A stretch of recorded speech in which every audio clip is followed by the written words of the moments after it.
Okay. So, Valerie King, thanks for being Yeah, here today. Thanks for um thanks for being my coach and inspiring me and everything. I'm so appreciative of you. I appreciate it. Um Thank you for inviting me, Brandon. I no appreciate it. problem. No problem. So, what you're a coach, you're a board member, you're a consultant, you're a wife, you're a mother, you're my work auntie, you're a therapist, investor, successful real estate agent, and the list goes on. So I'm just super appreciative of, having this time to talk to you and pick your brain and, get some knowledge from you. Oh, I appreciate that. And yeah, I got a couple different hats. You're right. And I actually appreciate the work, Auntie. Though I like that a lot. Yeah, Actually, that's what you are to me. And I I yeah, I appreciate that. I appreciate like it. that. Because I enjoy that part of what I do. I mean, I enjoy coaching and mentoring other agents to help to see you grow. I mean, I want to see you do well, right? I would love to see all of you surpass even where I'm at now. So like that for me is exciting to be able to help people grow into their best selves.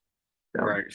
mm. So you want to talk a little bit about what brought you into real estate for a second, since we're already here, and how long you've been in it and whatnot for a second? I got my license in 2010, October. So this year will be my 12-year anniversary. Um, and I got licensed because my husband and I had started investing in real estate. So 2008 is when we bought our first property. You remember what happened in 2008, that market? I do. I was going to ask you about that. So Yeah. yeah, So the market crashed in right. 2008. So and we had just bought several investment properties. So we learned a lot of lessons over the next 2 years, right? You brought them before it crashed or after? Yeah, it was like right before, like right now you feel that the market's shifting a little bit. Right. This was the time when we bought our properties, right in the middle of the shift, right before the plummet, the crash. Wow. Um, so it was a learning experience for us Imagine. because we didn't understand what the signals and signs were. And even as people were telling us there's a shift going on, we didn't understand like we're talking about a market crash, like even now as we're talking about a shift, we're not looking at a crash per se, right? We're looking at it. Totally different. Yeah, it's different. So I don't know that anybody could have prepared us and would have been prepared. I mean, even experienced investors were not prepared for what happened, right? So we came into it, we learned a lot, but I wanted to stay in real estate, right? I wanted to stay connected to real estate. I wanted to do it more from an investing perspective, whether it be residential or commercial. So I had learned a lot about investing in both worlds. And so I wanted my license so at least I could keep a pulse on that. And while building, you know, I wasn't as interested as building a career in it until I got into it. And I was like, well, I don't have another job right now. I wasn't working in my field. And then I found out I was pregnant too. So I was like, well, Wow. I can build a business in this way, right? And Yeah. still stay flexible and still stay in the real estate world, learn all that I can so that my husband and I can continue investing. So that's what we did. Wow, that's beautiful. That's like a picture perfect story. Everything kind of just fell into place and it's working out super Yeah, that's successful only for because you I now. gave you the high level. Okay. I Okay. didn't get into Yeah, there's we always lost we obstacles. lost several of those properties too and had to rebuild our credit and all of that. And like I Wow. said, so we learned a lot during the period and to where we've been able to rebuild ourselves now. Yeah, well, like you said, you learned a lot and it seems like it. So maybe in another episode we could talk more about that and how you dug yourself out of that. I certainly can. Yeah. Okay, so I have a question for you. It's a simple question for us agents, but it's a question that I get a lot. So I would like to hear your thoughts, from your perspective and basically your steps in how you go about this. So to you, what do you consider a qualified home buyer and or seller? And also, if and when they are eligible, what's the steps or systems you take for them? Because I know you always preach about systems and being Yeah. particular about the steps. So I know like you told us already kind of what your system is. So Yeah. I just want you to explain it to people so they can understand like, hey, when you're with a good agent, everything is it's kind of like it goes smooth. It There's, might not be as fast, but it goes smooth and you'll understand where you're at and what's going on. yeah, I think so. Systems create consistency so Right, that you can treat all your clients the same, right? If I have $100,000, $200,000 buyer, I'm gonna treat them the same as a $600,000 to $700,000 buyer because because one, they deserve that.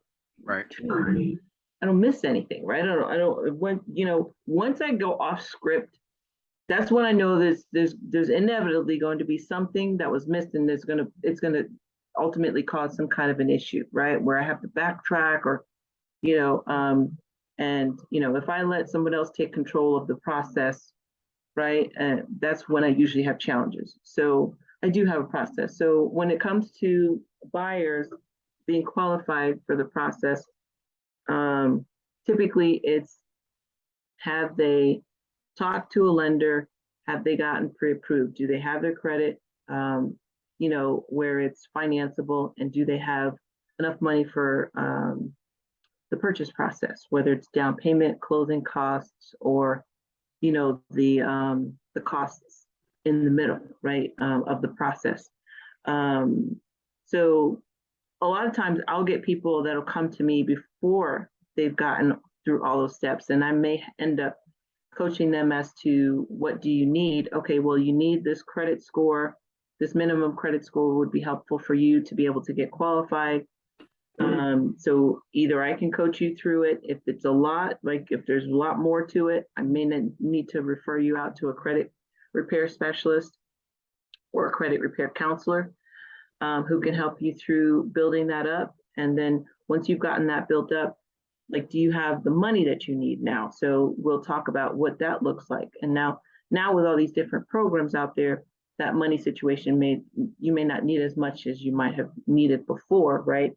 But there's so I need to know that, right? So I want to make sure they've had that conversation, they know what money they need, and they're ready. And so having that conversation with the lender.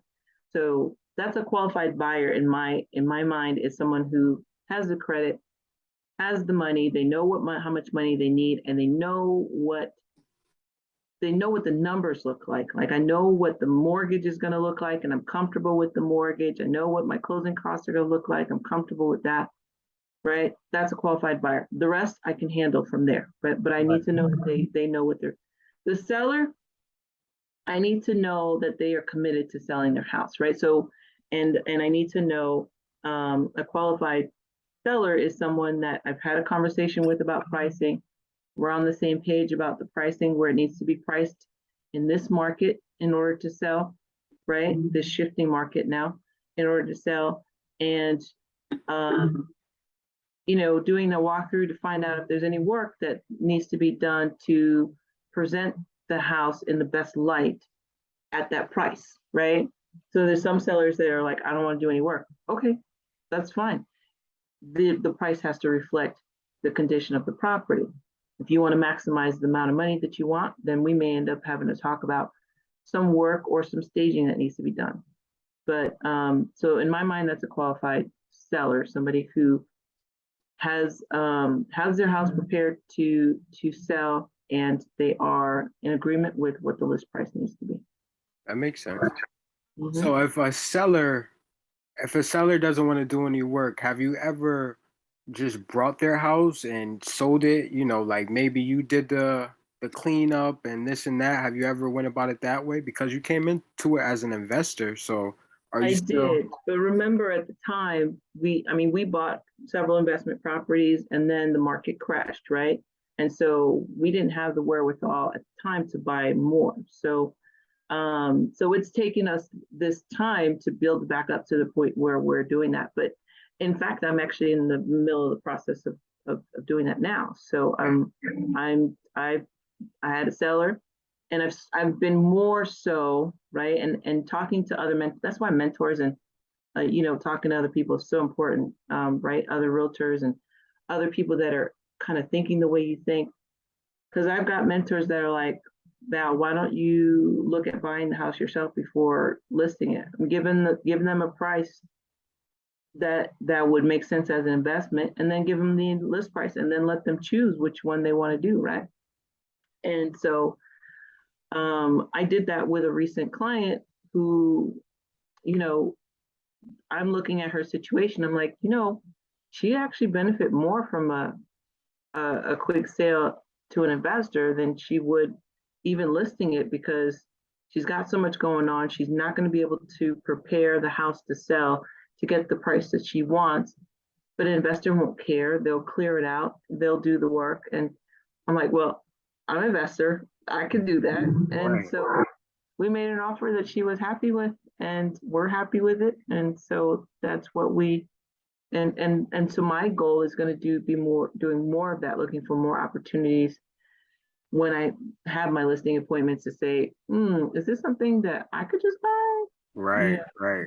And Um, that's awesome. That's really kind of very where nice. mine was at, my mind was at, getting into this as well. And I'm building up to there as well. So, it's a learning process, and I'm happy. Well, I'm and happy. what I'm learning now, Brandon, what I didn't realize then is that I could have done it sooner. Even if I didn't have the money, I could have partnered with somebody, or there's hard money options. There's other options where I could have just done it sooner. I could have looked at this property and say, okay, this is the opportunity here. Here's the price that makes sense for an investor. Instead of just selling it to one of my investors, I could have looked at it and said, can I can I figure out a way? Can I partner with somebody, or can I figure out a way to get the funds to be able to do it myself, right? And there's other things you can leverage as a realtor, like your commission, to be able to make that potentially work. So I could have done that sooner. And so what I would say to you and other newer realtors is look for those opportunities, and then look for ways to be able to potentially do it yourself. Like if that's an option, and as long as you are upfront with the seller, hey, this is the price that I could give you, that I could afford to do it as an investor. This is the number I could list it at. List. I don't know what it will sell for, right? Especially in this shifting market. This is the number. This is my list price. Our list price is our marketing price, right? I just heard that at Mega Camp at Keller Williams. The list price is marketing price. That's not necessarily where we end up at the sale. We Just can start. end up more lower, as long as it attracts attention. But this is the number I can list it for you, right? And so which would you prefer? And oftentimes it comes down to the motivation of the seller. So, but there's a lot more opportunity to do that than newer realtors think. Yeah, and ultimately that was my main goal of this podcast is, to bring that knowledge to people and to let them know that it's not as hard as you think, as long as you get with the right agent, or you find the right people to make this journey easier for you. And you just Yeah. have to have a plan, and so that's what I'm doing. I'm trying to meet everybody that's in a good position that knows that, and could bring knowledge in different ways. And so I have a I think what couple. you said is really important. You have to have a plan, Yes, right? You're not going to think about wanting to buy this investment property unless you have a plan to build wealth, right? So to have an investment plan, if you don't have that, you're not looking at these as opportunities yet, right? And so until I really got serious about us creating our wealth building plan, buying these other properties, I was more stuck in, well, I got to build up the cash, I got to do this and that. No, where can I find? How can I make this work? there's Right? hard money lenders everywhere. Mm-hmm. You just have to find them. Yeah. Well, you Yeah. have to be qualified for it as well, but you just have to find Yeah, it. but if you can, there are some, right, some opportunities where if you can show that the opportunity is good enough that um, the deal is more important than the profile Yes, yeah, yep, to a degree, right? yes, So yeah. That could happen. That could happen. That does happen. it happens often, That in fact, happens. right? I hear you. I hear you.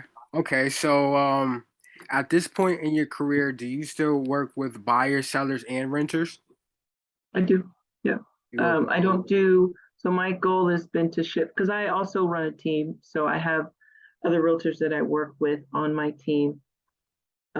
So I have tried to shift more to focus on the selling side, but I still very much work with buyers and occasionally work with renters, not as often, just because it's just become such a tough rental market that unless you've got, you know, really great credit and income, it's harder to get rentals approved. So I'll give renters direction as to how they might be able to go about it, but I don't do it as often. But I do. I do buyers, sellers, investors, and renters. Yeah, that's great. And it's crazy how the market is to where, the renting is so tough for people. You would think that that would be something easier than buying or whatnot, but it's just as hard right now, Yeah. to find Well, anything. it's right. It's hard. I mean, landlords can be pickier, right? Because there's less rentals, and so they're oftentimes harder than getting qualified for a mortgage. The credit that they're expecting is higher, and so It's tough. unfortunately, that's yeah, that's the market that we have for renters right now. Okay, so do you speak with your new clients to gauge if they're responsible, like their affordability that they could get, with the lenders, or do you leave that up to the lender? Is that a conversation, that you have with them first? Yeah, I mean, if I have a client that hasn't been pre-approved yet, the only conversation I typically have with them is, have you done your budget? Do you know what your monthly budget looks like so that you know what you can afford as far as a mortgage payment? And some people haven't, right? Sometimes I'll send them, I have a budget tracker that I use. I'll send them my budget tracker if they don't have a budget together or if they've never done a budget, I'll send them not mine. And they typically find that really helpful so that they know what they can do, right? So yeah, I pay $1,600 for rent, but I'm comfortable with adding another $400 to that. So I can do up to $2,000 for a mortgage if it's my place, right? And so once they know that, at least they have a baseline going into the conversation with the lender, right? So I don't typically do the financing conversation. That's not my wheelhouse. And so I'd rather rely on my qualified partners to do that, my lender partners. So they will have those conversations. They know the better questions to ask. They can pull the credit, right? I don't do any of that stuff to be able to give the client the best idea of what they can do. Right. Mhm. That makes sense. Okay. Also, what are things to consider when starting the process when buying or selling? What are some of the things that you, off the top, that you always tell somebody to consider? Well, there's two most important things when it comes to on the purchase side, right?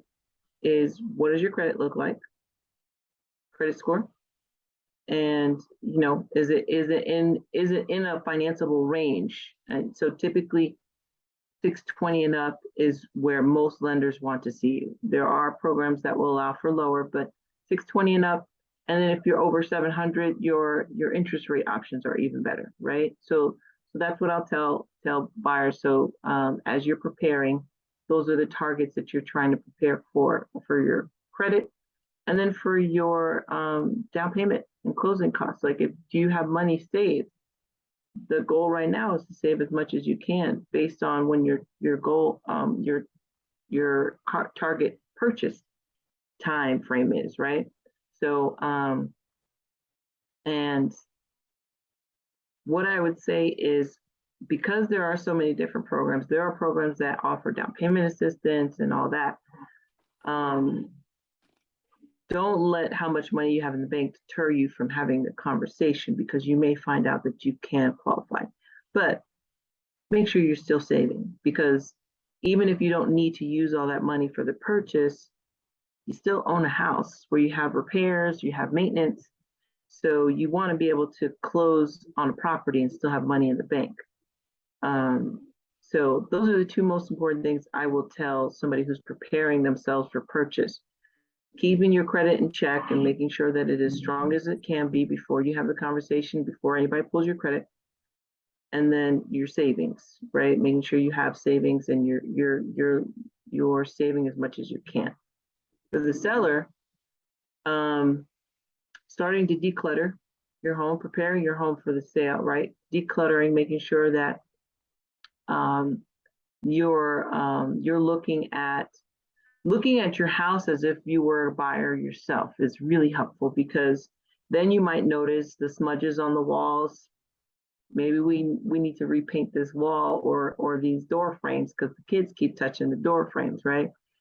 Then you might notice that staining from the leak that you had 2 years ago that you took care of, but you never painted the ceiling. Maybe it's time to paint that ceiling. So looking at your house, going through your house, looking at it, or having a professional like a realtor look at it and just give you some advice early as to some things you can do to prepare your home, and then having at least a ballpark idea of what you're going to be able to get out of the sale of the home, and just making sure that it's in line with what your goal is, right? Do you need to buy, right? Do you need to buy another house? Are you moving out of state? Do you know, and then so what's the plan? When I sell, what's my plan? And can my professional help me with that plan? Even if you're moving out of state, a lot of realtors have relationships with other realtors in other areas that can help you easily transition, to another location, where you're not just kind of picking a realtor out of a website or out of a phone book or something. You know what I mean? So Yeah. We can usually send a referral to a different place, pretty much anywhere. Pretty much anywhere. Exactly. And in fact, it actually creates a little bit more accountability for the agent that's helping our client in the other state, because now I can check in on them, making sure that they're moving along okay and that they're not having major issues, and that realtor knows that. And so they may even give them a little bit extra care, knowing that somebody else is kind of keeping tabs on them. Right. Yeah. Okay, so that seems like that's enough for today, but I have one more question that's very important. Okay. Need you to recommend at least one book for somebody who's thinking about real estate, whether it's a book that inspired you, taught you something, whether it's a book that you're reading now, but something for all of us that we could look into that could help our real estate journey.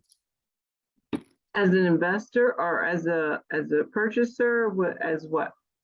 Whatever you're thinking of right now, you could Whatever do I'm all thinking. three. Whatever you could do all three. Well, Just a real estate book in general that would help the journey that you would recommend. At least one. yeah. So, the Millionaire Real Estate Investor is, it was written by Gary Keller, who is one of the co-founders of Keller Williams. And it, let me tell you, like talking about a deep dive through investing and taking you through from the basics of an understanding investing, but starting with the mindset, right? What is your mindset around investing, and how you can use that to help you create a plan for investing. And then they go into the numbers and all of that, and even some resources available online that are attached to the book that'll give you worksheets and stuff to work with as an investor. So for real estate, Millionaire Real Estate Investor, I think is a great book. You said just one, so Yeah, that's fine. That's fine. I'm reading the Millionaire Real Estate Agent, the Red Book. Agent. Yeah, I'm almost done with this book, and this book is just a wealth of knowledge. Like Mhm. after I'm done reading it, I know I'm gonna use it like, throughout my career because it just has so many things that you wouldn't think from that perspective. Like you said, it's more mind state based and just getting you into a mind state to just Yeah. be productive and consistent and to make things easier. Yeah. When you look at things from a holistic level and you have a plan, it becomes easier, but you have to be consistent and show up every day. So one of the reasons I love that book is it starts with mindset, right? Just like the Millionaire Real Estate Investor, but it also gets into systems and processes. So Yes. does the Millionaire Real Estate Investor, right? And so those system and processes are repeatable, right? And so I've used those in my business to help us grow, and anyone, like, where any new agent can jump in, use those same systems, and grow. I've met some of those realtors that are in that book. Like, they're real down to earth people that have done nothing but follow systems and processes, models, right? So It's doable. very doable. It's attainable. Just it just requires consistency and focus, Yeah, right? yes, that So, is true. So I thank you again and many more times. I appreciate you.